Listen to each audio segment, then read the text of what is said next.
It is very early in the morning, 6:28, and I'm going to Paris. Is Royal Oak.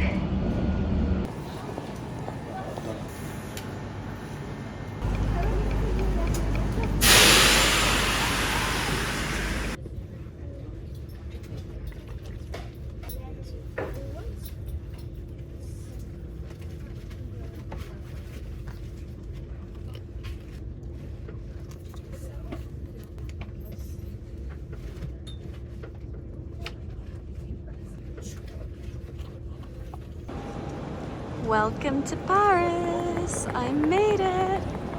I'm going to explain shortly why I'm here, why I'm in Paris, what I'm up to, but first of all I need to get in a taxi and get to the hotel. Okay, welcome to Paris! Oh, look at that beautiful sunshine. I didn't know if it would be raining, but we have a little bit of sun. And welcome to Gare du Nord. And this is where I'm staying, Grand Boulevard. I have actually stayed here before. It's a beautiful boutique hotel. It's kind of hidden, like you wouldn't know it's here. But I have really fond memories of this place, so let's get inside. Check out my room. How cute is this little guy? So, this is a Genie suite. And like I said, I have stayed here before, but my room last time was not this beautiful. This is the bathroom. I have a bath as well. I do love a bath. And here's my beautiful room. Isn't it a gorgeous bed? It looks so comfortable. Definitely want to jump on it. And then out here, got a little balcony. I don't know if this opens. Can we see? Ooh, it does. And here we go. Bonjour, Paris. I also just want to show you my bag that I'm in love with. This is from Longchamp, and it is the perfect travel bag for just one night. One night in Paris. I'm wearing quite a lot of colour today. I've got my Max Mara coat on, and then this scarf I actually found on Portobello Road recently, and it was just in a little boutique, but I love how it just injects a lot of colour to the coat. And then of course this tote. Obsessed. Okay, so why am I in Paris? I went recently to the Tate Modern to see the Mark Rothko paintings. I've never seen them in person, and I've heard about how they can induce a meditation and deep feeling, and I was fascinated by this. So got to the Tate Modern in London and asked where they were, and the guy was like, oh, they're not here at the moment. For like the first time in however many years, they have gone away for a few months. So I was a little bit like, oh, that's annoying, but whatever, I'll like still continue and look around, and there was so much to see anyway. And then when I got home, I wanted to know, like, where are the Mark Rothkos in the world and what are they up to? And turns out they were here in Paris, and they're here for a few months. I was looking and I was reading up more about Mark Rothko, and I thought, I'm gonna go to Paris. I'm gonna just go to Paris and see the Mark Rothkos. Why not? And, you know, if you've been following me for a while, you'll know that I actually love solo trips away, whether that's going on holiday on my own, weekends away, city trips, even day trips away. And so I thought, I haven't done this in a while. I haven't had a solo trip, and I feel like it's about time. And what better excuse than to go and see the Mark Rothkos, right? So I booked my tickets for the exhibition, which is at the Louis Vuitton Foundation, and booked my Eurostar and booked my hotel. Here I am at the Hotel Grand Boulevard, and I chose here because it's familiar. I've been here before. I love boutique hotels, especially if I'm on my own and if I'm in a city. I just love the character and the vibe of a smaller, more intimate boutique hotel. I just feel like they have so much character, And because I've stayed here before, it's familiar and I know the area. So I didn't stay in a room this beautiful though last time. Like, this is really gorgeous and very luxurious. But why not treat ourselves, you know? I feel like it's so often when it's a trip with other people that you think, oh, I'm going to make it really, really special. But why not give yourself that same love, that same luxury? Because, yeah, you deserve it. You deserve it just as much as anyone else. So that's what I'm up to in Paris. And I was doing some work on the Eurostar on my way here. And I realised I have nothing planned for today, which is really unlike me. So tomorrow I have the Mark Rothko in the afternoon. And my Eurostar goes back tomorrow evening.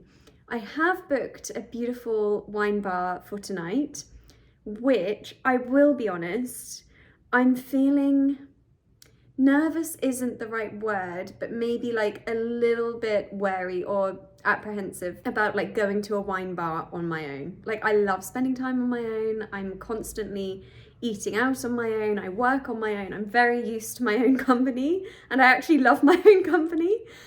But I think going to a beautiful like wine bar restaurant on your own is kind of like stepping out of my comfort zone. So one thing that I have brought with me, where is it? My journal, that was like an absolute must. I was like, I'm going to bring my notepad and pen, and then if in doubt ever, and you're feeling a little uncomfortable on your own, just journal, like write.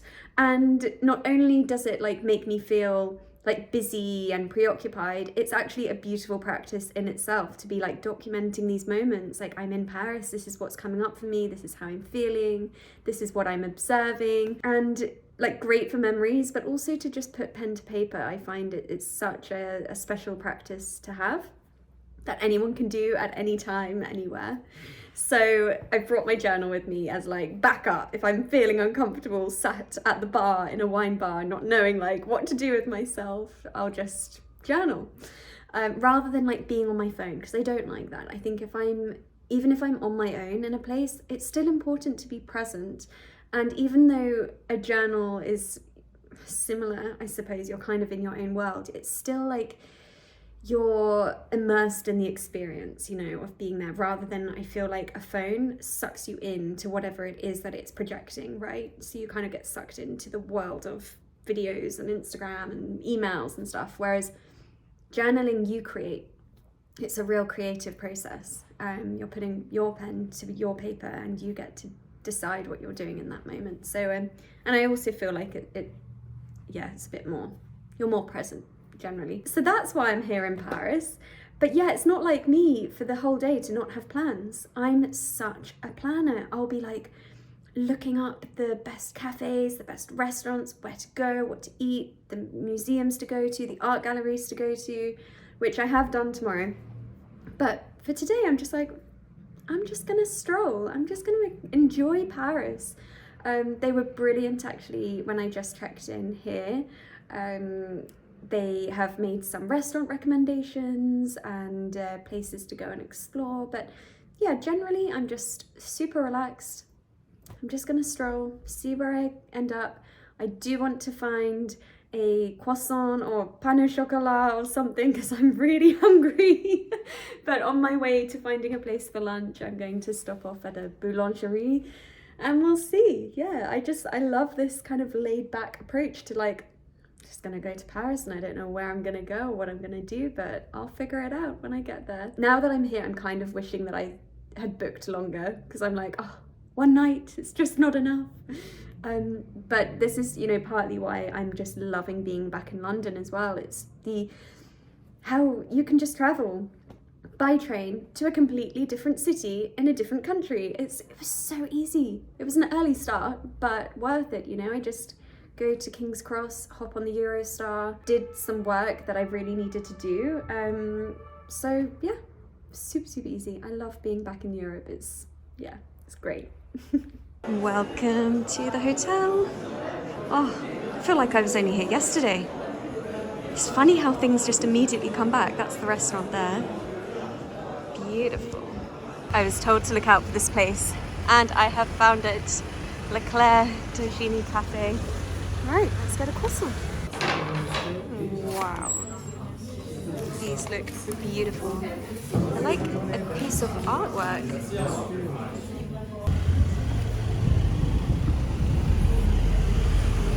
Look at this beautiful jewelry. Those fabrics. Oh my goodness, this is beautiful. Ooh. Oh, it looks like they're making the jewelry. Maybe it's a class. So gorgeous. Wow. Ooh. I love the evil eye necklaces there. Can you see them? Gorgeous. Niomi in Paris. I feel like this was definitely a tourist trap. €4.50, but it is a work of art. So let's see if it's worth it. Taste test.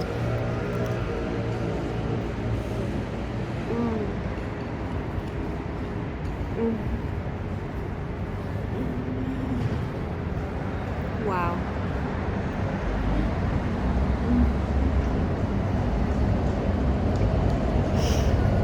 I'm just living my best life.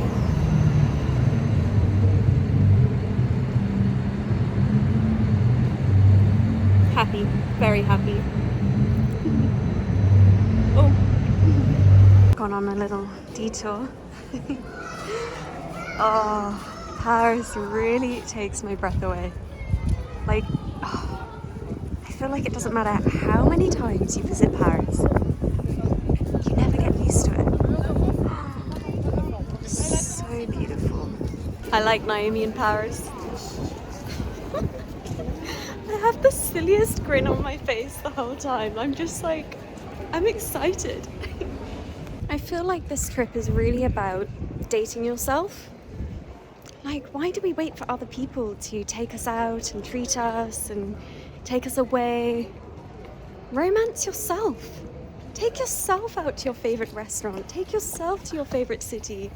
Take yourself out to completely romance yourself. Fall in love with yourself. That's what this video is about. Paris is obviously such a beautiful romantic city, and it's a place that I think so many of us see as being a city of love. And I don't know about you, but I romanticize everything. I love the fairy tales, you know? And Paris is definitely one of those places that I always think of, like going on a date, you know, like a romantic weekend away with your partner to and everything. But it doesn't have to be that way. Like, we create the narrative. Paris is still a city of love, but it can be a city to take yourself away to fall in love with yourself. And it's lunchtime. Sweet little place.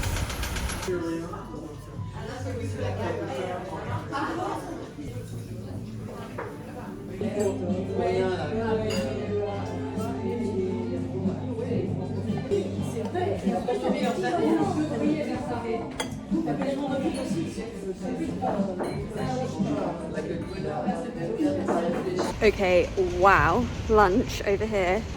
Like, so good. I just had the sweet potato gnocchi and I thought that may have been like a little boring, but the first bite I had, I was like, wow. Like, oh, yeah, the French know how to cook. Look at this beautiful piece of artwork in the window. It's actually much smaller than it looks in my camera. Like, wow. I think with the lighting and the framing and everything, like, I'm so drawn to this. It's beautiful. This is by Joan Nero. I don't know if you can see that there. That's beautiful. I walked past here earlier and I just wanted to come back because I feel so inspired by this. It reminds me of when I was at school and we studied Aboriginal artwork, and I remember just spending so long with all these dots at the end of a paintbrush and creating artwork. Yeah, this is kind of what I remember, this kind of style, and all these different colours just dotting away for hours on end. And it's actually really inspired me seeing this again because I create mandalas at home, so I'm thinking, could I do something like this with all the dots? I'm in an area where there's just an art gallery everywhere. I mean, so much inspiration everywhere you look.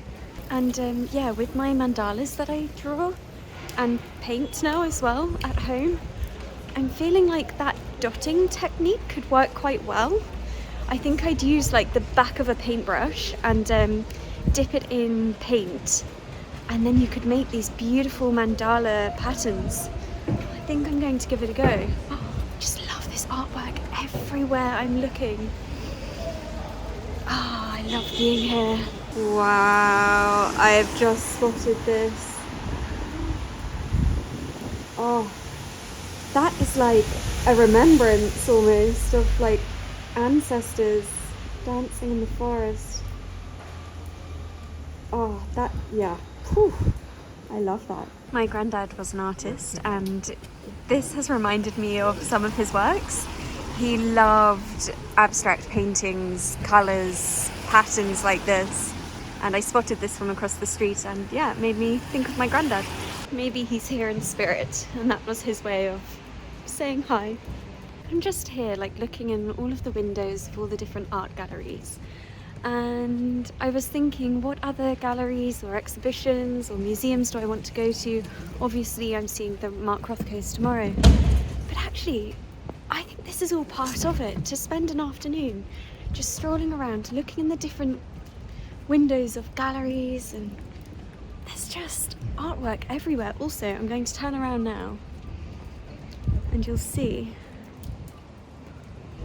the buildings are artwork in themselves. So Paris is one big art gallery.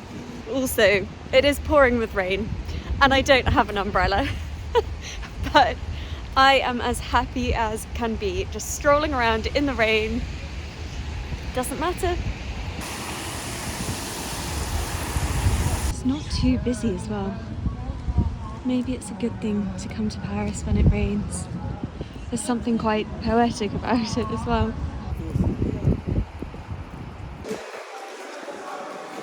That is a serious crystal necklace. Okay, so I had a serious nap. I don't think we can even call it a nap. I think I had a sleep, like I was asleep. I walked back. I've done a lot of walking today in the rain, and I got back to the hotel at about 4:30 and completely passed out on the bed. I think because I've had such an early start and have just been like eyes wide walking around Paris everywhere. Very nice lunch. I was like ready for a sleep. I think also a glass of wine, that always sends me asleep. So yeah, I woke up like an hour later and yeah, I'm just getting ready, and I've booked a wine bar. It's only like a 13-minute walk away, but I'm going to get a taxi, and I think this is worth actually speaking about a little bit. I get lots of questions whenever I do these solo travels. I get lots of questions from women asking about safety. Also like bravery, having the guts to go away on your own, but also, you know, there is the more like sensible, serious element of it, of like, well, are you actually going to be safe? I think when it comes to actually just having the confidence, it takes getting used to. I remember the first trip I did on my own, and I was so like conscious and aware of being alone, and like, do I look silly? Does everyone know I'm alone? What do I do with myself? How am I possibly going to sit and have lunch on my own? Am I going to get lonely? Now, I think this is also a personality thing because I grew up an only child. So I think I've always been used to entertaining myself, and actually, if anything, not just getting used to it, but really enjoying it. Like, just love being on my own. So maybe it has something to do with that, like just naturally very comfortable in my own space. But also over years of doing this, like little day trips away on my own, spending a lot of time in London on my own as well, working on my own, I think you just get used to it. So now, like the idea of booking a trip to Paris, my automatic like feeling around it is just pure excitement. Like, oh my God, I cannot wait to go to Paris on my own for 2 days, total heaven, total bliss, can't wait. Also, I'm very lucky in that where I'm at myself right now, I have the freedom to do that. I don't have children at the moment. It's definitely something I want in the future, But yeah, while I don't have those responsibilities and I'm very aware of that freedom that I have right now, I'm very lucky to be able to just go to Paris. So I understand, like, it's not something everyone has the ability to do, you know, especially if you're looking after children. You know, friends that have told me since having kids, they're just like, oh, Niomi, enjoy your freedom and like do all of the solo trips and travel that you can while you can. So I'm definitely conscious of that. But then more onto like the serious note of it really upsets me that we even have to have this conversation, right? But yeah, as women, we do have to really have our wits about us. And I have this even in London. You know, I walk around and I quite naturally, like, I hold my keys in my hand. And that's not because I'm like on edge waiting for something to happen. That's just a precaution that I feel like so many of us do out of habit. But, you know, it is a sensible thing to do, to just at least have those precautions in place. I know some women walk around with pepper spray in their handbag. Like, how sad is that? That's just part of our culture, part of society, is that women, you know, you're kind of on guard. You have to protect yourself, learn how to protect yourself. So yeah, when it comes to traveling to a foreign country or to an unfamiliar place, it is something to be aware of. Just be conscious of your safety. And I'm really pleased that women have reached out and asked me these questions, like, how do I feel around this and what precautions do I take? So it is something I'm aware of. For example, when I came to Gare du Nord on the Eurostar, rather than hopping into any random taxi that I see there, because there is a taxi rank, I order an Uber, because I feel like there's a safety element there where you have the people's names, that it's like connected, it's trackable, if that makes sense. So I trust them more. Rather than jumping into a stranger's car on the side of the road. Again, really sad that we have to even think about this, but this is just a precaution that I take when I'm away. Whether you can trust Uber 100% or the other, I know there's Bolt and other various apps that we can use when we're away. Whether you can trust them 100%, probably not. I mean, you can't say that you trust anything 100%. And this is, by the way, very similar in London. Also, when it comes to walking around, like today, I'm really happy walking around on my own. It's daytime. I'm familiar with this area, and I love strolling. It's how I get to know a city. I walk everywhere in London, and it's very similar when I go to different cities if I know the route and if it's a kind of busy, popular area. In London, I don't walk around in some places on my own. Like, I'd rather get a taxi. And then when it comes to nighttime, I just don't risk it. I don't risk walking around on my own. Like, young woman in a multicolored scarf, like, am I going to be walking around at nighttime on my own, like, kind of looking a bit like, I don't know.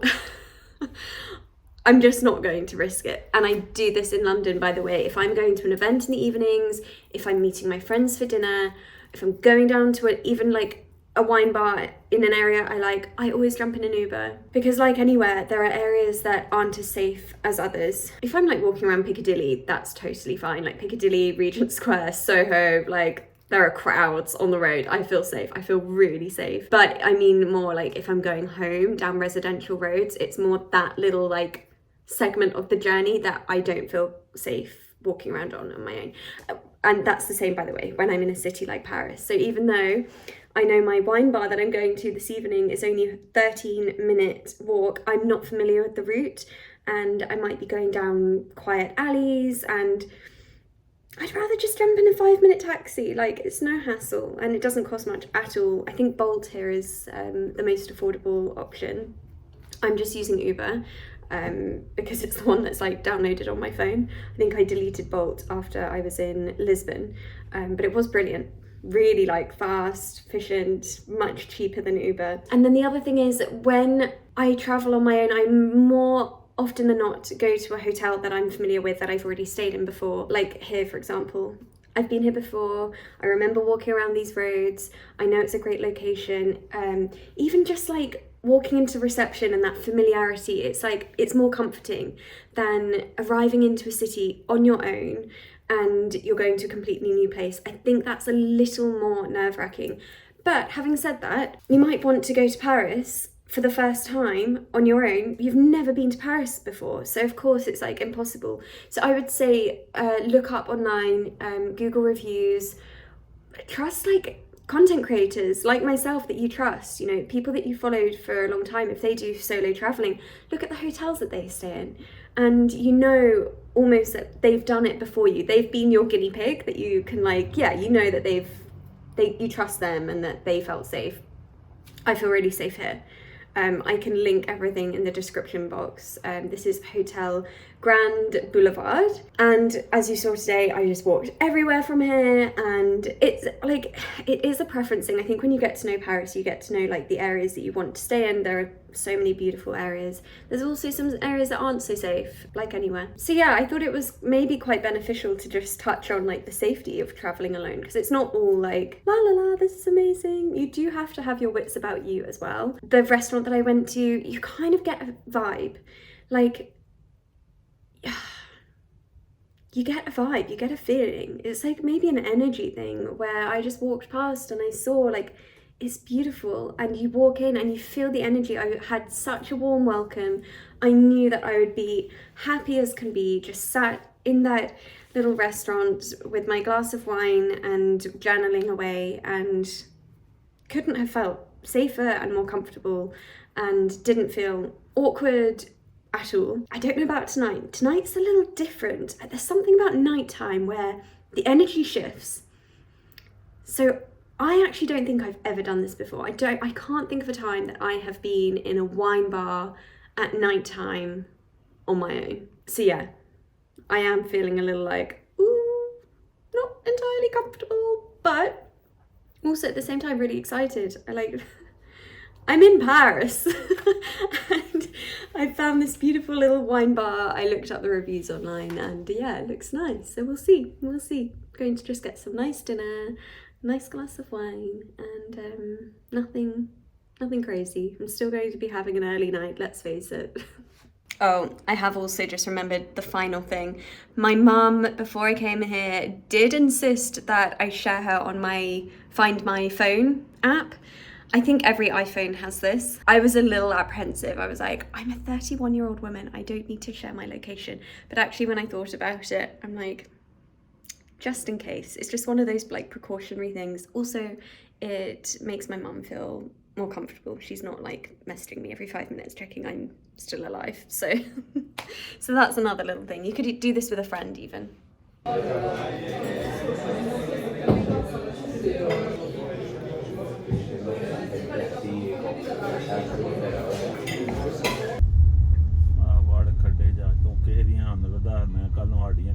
Good morning. It's Thursday morning. I've just arrived at the Rothko exhibition and it's pouring with rain. Okay, so it's Thursday morning. I have just made it to the Louis Vuitton Foundation for the Marc Rothko exhibition, which is exactly why I'm here in Paris. This is why I decided to take this trip. So I'm really looking forward to seeing the Rothkos in real life. A little bit about last night, because I know I was speaking about I was feeling a little bit like nervous about going to a wine bar on my own. It was so lovely, like so beautiful. Went to a little local wine bar, sat at the bar, ordered some delicious food, had a glass of red wine, journaled. There was just such a lovely, friendly atmosphere. There were other people at the bar on their own as well. It just felt completely normal and natural. So I had nothing to worry about. I don't know why I thought the evening would be different to daytime. It's exactly the same. If anything, maybe a little bit more chilled, because you can have a glass of wine and just like completely relax. So yeah, it was really nice. I feel like it's one of life's simple pleasures to spend time in solitude, enjoy a glass of wine, enjoy some good food, journal, and just watch the world go by. It really is such a special thing to do, so I highly recommend it. And now, why I'm here, why I'm in Paris. Marc Rothko. Okay, let's begin. Marc Rothko was actually an American and Latvian artist, so it doesn't really make sense why I've come all the way to Paris to see American Latvian artist, but yeah, his artwork is on display here until April. This has got to be the most peaceful public cafe I've ever experienced. It's almost silent.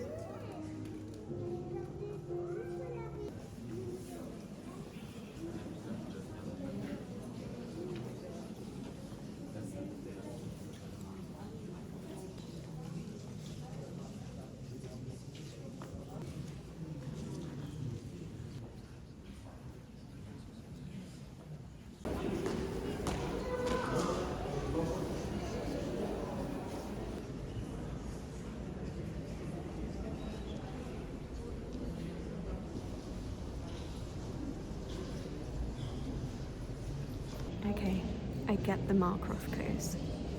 I'm going to explain this afterwards, but it's quite an experience. Wow.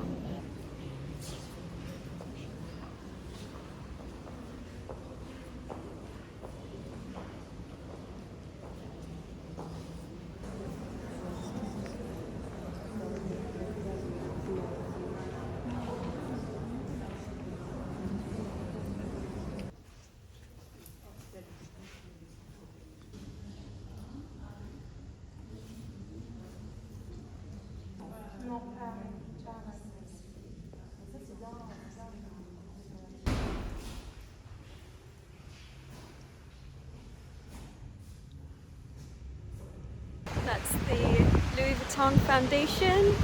It's like a spaceship. I also realised my scarf is like a Rothko.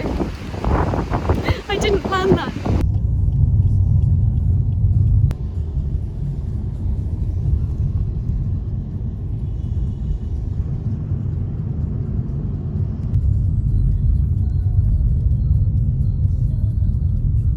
Wow. I've had quite an experience experiencing the Mark Rothkos. Now, the reason I was so excited to go and see the Rothkos is because I have heard that it brings up a lot of emotion and his incredible paintings do induce a certain feeling. So that's why I was interested and intrigued to go, and I've obviously seen his artwork online and in photos, just never like in real life. So the exhibition is really fascinating at the Louis Vuitton Foundation. It starts from his early works, as most artists' exhibitions do, and it ends with, well, essentially his death. But it's all in order. So it's like you are following his artwork through his life. And his early artwork, I didn't realise he was actually into portraits and nudes. I would not have known that they were Rothkos at all. But that was really fascinating to understand the process of where he ended up creating his classics. And as he started experimenting and exploring with colour, I started feeling it a bit more. I was like, okay, kind of see where this is going. They're beautiful, beautiful pieces of artwork. Didn't have any like real emotional feelings though. And then in the middle and it's actually where I filmed the most, so you'll be able to tell, where he works with rectangles. He works with block rectangles in bright colours, often in 2s or 3s. I found myself, I can only describe it as like transcending. It was like a deep meditation, and the artwork transformed as I looked at it. Like the first time that this happened in front of the first one that I saw in the room, I was like, whew. Suddenly I was like, something's happening. And after exploring that room, I then had to sit down and write down in my notes what I was experiencing because I didn't want to forget it. I can only describe it as, I feel like it's similar to a spiritual awakening. It's like all is not as it seems. The artwork is not as it seems, and I very much feel, and I'm speaking from a personal place, I don't feel like these pieces of art are meant to be liked. Wait for the bike to go by. Yeah, I don't feel like the pieces of art are meant to be liked. I think they're meant to be experienced. They're meant to be felt, because how they look actually, when you first look at them and all the different bright rectangles, it's a facade, because when you actually stare and absorb and experience it, the painting transforms, you transcend. It's like, you know, in a meditation, when at first you have all of these thoughts, I see the colours as the thoughts. So looking at a Mark Rothko, you've got the blues, the yellows, the pinks, the reds, they're like the thoughts you have in your head, but when you sit in meditation over time, they settle, and it's almost like, it transforms. It's like calm, almost like it all becomes one. And I felt that, you know, like these bright, incredible colours, and then you stare for a while and you relax and your eyes adjust to the colours. I think it's when your eyes like absorb and take in all the colour. That's when the painting transforms, and it's almost like it merged into something completely different. And my method, and everyone's is different, but with the Mark Rothkos, my method was to stare at one block rectangle for a while until my eyes adjusted, and then I'd look at another rectangle and I'd repeat the process, and it was like the painting just kept transforming and the colours transformed.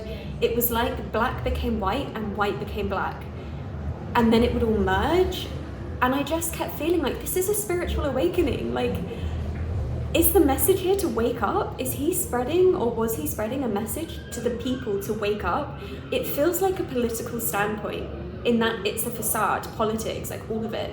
Nothing is as it seems, and that's what I was feeling through these paintings. I was like, he was onto something here. This is like, I felt, this is like an awakening.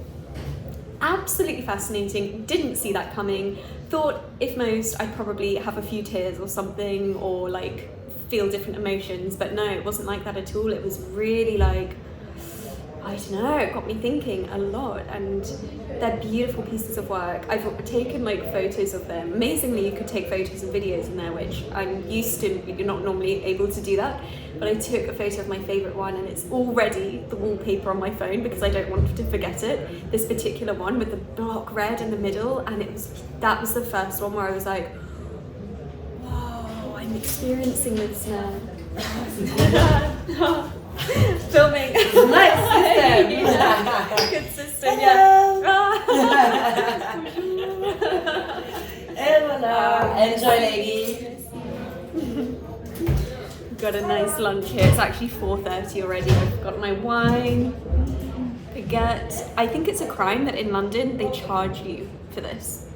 Paris, France, Spain even. It's included in the meal. I think it should be. Yeah, so with the one that's now my wallpaper on my phone, it's that one with the bright block red in the middle, and that's when I experienced it, you know, of just like the colours, like it just changed in front of my eyes, and it is like a transcendence and an incredible experience. I don't know, because I haven't looked back on my photos or videos properly, I don't know if you can get the same experience here through the screen. So I'd highly recommend going to the exhibition. I was there for 3.5 hours, completely lost track of time, again like a transcendence. I was like in a deep meditation. I had no concept of space or time, and it wasn't just me, it was like everyone got into this space of just like, you knew to respect the paintings and give them the space because they were just like, radiating energy. It gives me shivers thinking about it. Like how art has that ability to transcend energy, I think is fascinating. And it's art in all forms. Music is one. You really listen to music, jazz music, similar effect. There's layers. You can go deep with that. But art, poetry, writing, music, it all has a very similar effect if the artist is trying to get across a certain message. I think it's possible without words, and specifically giving the message, if that makes sense. It's subtle. So wow, quite an experience seeing the Mark Rothkos. Go and see them in Paris. They're there until April. Otherwise they'll be back, some of the collection will be back at the Tate Modern, which is where they've been since his death. You can tell the story almost of his life through even just observing his artwork. He did end up committing suicide in 1970, and since then that's where his art, most of it, has been in the Tate Modern. Interestingly, I didn't feel as drawn to his later works. They're very dark, they're black and grey, more minimalist, and I can see how it reflects his life journey. Isn't it fascinating how, I mean, life is such a process, life is such a journey, and to be able to create art where that reflects your own personal journey, because yeah, with art, it's all a process. I always think, like, I think of art like you can have a blank white canvas with a simple dot in the middle, and it could just look like, that's not creative, that's not art, that no one's talented to do that, I could just put a dot there. It's the process behind it. It's the process, it's the thoughts, it's the emotion behind it, it's the feeling. And actually what you physically see in the art is the teeniest, tiniest fraction of what the art really is. So yeah, I felt that today. Anyway, I'm gonna eat my lunch, got my wine, and then it's time to hop on the Eurostar.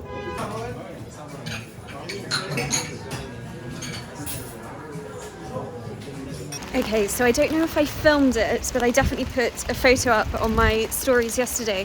I found the most beautiful painting in one of these windows of the galleries of a forest with people dancing. Here it is, and I had to come back to find out the artist. It's gorgeous. This is it. Oh, isn't it absolutely stunning? Like, it just stands out. Here's the road. Oh. Imagine having this on your wall in your living room. It's like a remembrance for me, like a remembering of our ancestors dancing freely in the forest. Also, spot the angel number.